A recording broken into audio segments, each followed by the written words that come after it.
Hello student, how are you all? I think आप सभी अच्छे होंगे।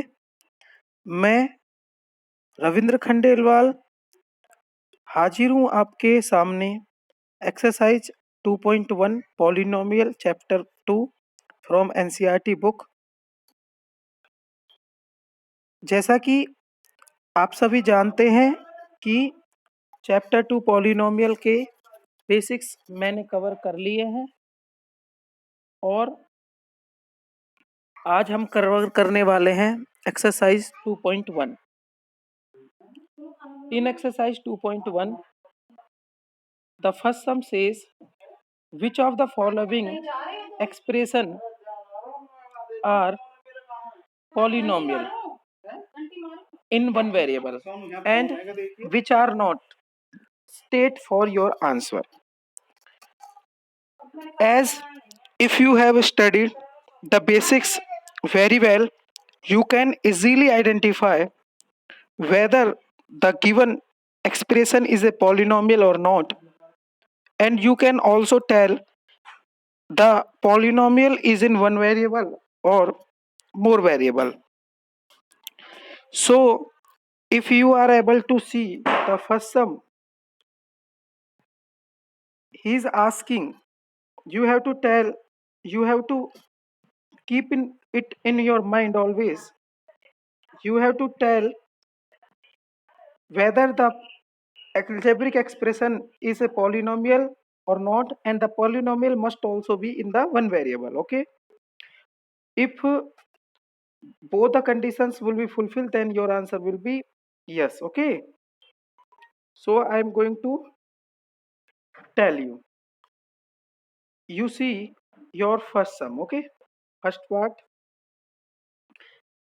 If you know, you see the power in your first term is 4x square, the power is 2, and in second term, which is 3x minus 3x, the power is 1.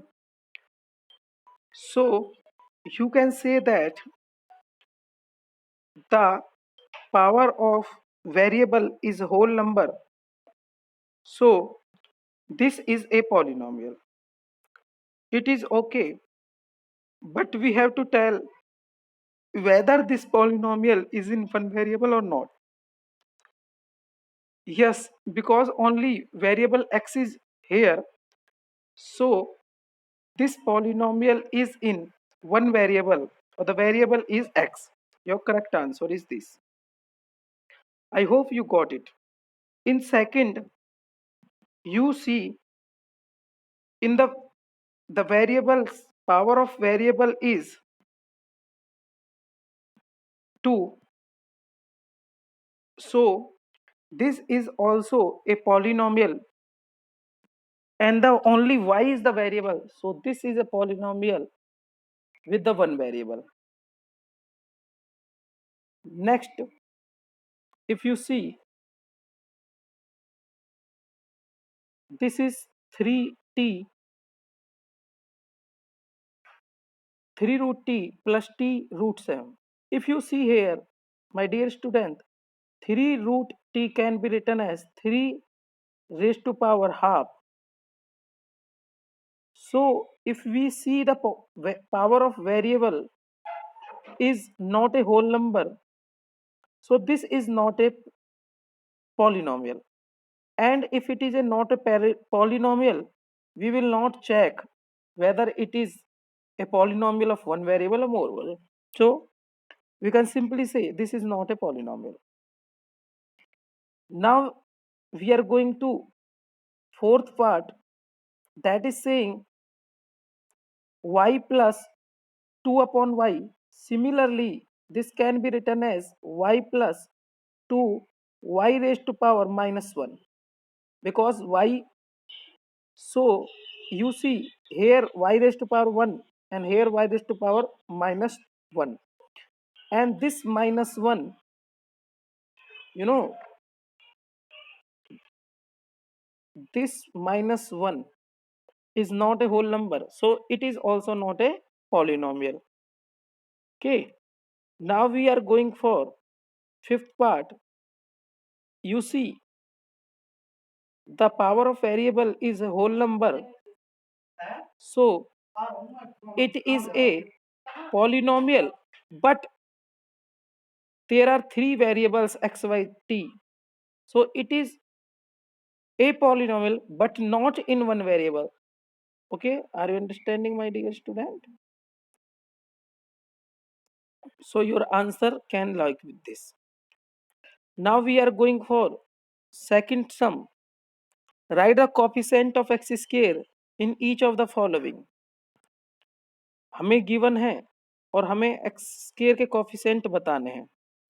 तो हम देख रहे हैं बेटा, यहाँ पर एक्स स्क्वायर ये है in your first part, so the coefficient here is 1. Okay, so its coefficient is 1. Now in second part, the coefficient of x square, okay, is -1.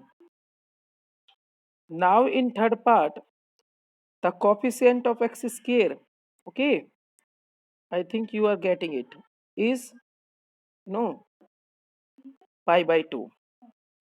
Similarly, here there is not present x square, so here no coefficient. Okay, I think you are getting it. So there is a no coefficient. Okay, now we are going for third sum. Third sum says give one example of each of the binomial of degree 35 and of a monomial of degree 100. You have to give the binomial. In binomial there must be two terms at least, not at least two terms, and in monomial there will be one term. So already example given, x raised to power, you know, here we see x raised to power 35 plus 1 is a binomial with a raised to power 35, and another 2y raised to power 100 is a monomial with raised to power 100. You can also give different examples, different answers. Suppose you can say 2x raised to power 35 plus 9. This answer will also be correct. Similarly, so many, you know. Okay, I think you got it. Now we are going for fourth sum. Fourth sum says write a of degree of each of the polynomial. So you have given different polynomials, you have to tell the degree. So if we see in first, the highest power is of a variable x is 3, so its degree will be 3. Here highest power is 2, so it is degree 2, and here highest power is 1, so its degree is 1. So I think you got it. So here 3, no variable, it means there is something like this. So you can say if we consider there is a variable, then its degree will be 0. Now next sum and the last sum of the exercise is classify the following as linear, quadratic and cubic polynomial. So one is x square plus x. So you know its degree is 2. So it is a quadratic. Its degree is 3. Okay. So it is cubic. Degree is 2. So it is quadratic. Degree is 1. So it is linear. Degree is 1. It is linear. Degree is 2. It is quadratic. Degree is 3. It is cubic. I hope you all got this. If you have any doubt, you can ask me, and I will also be before you very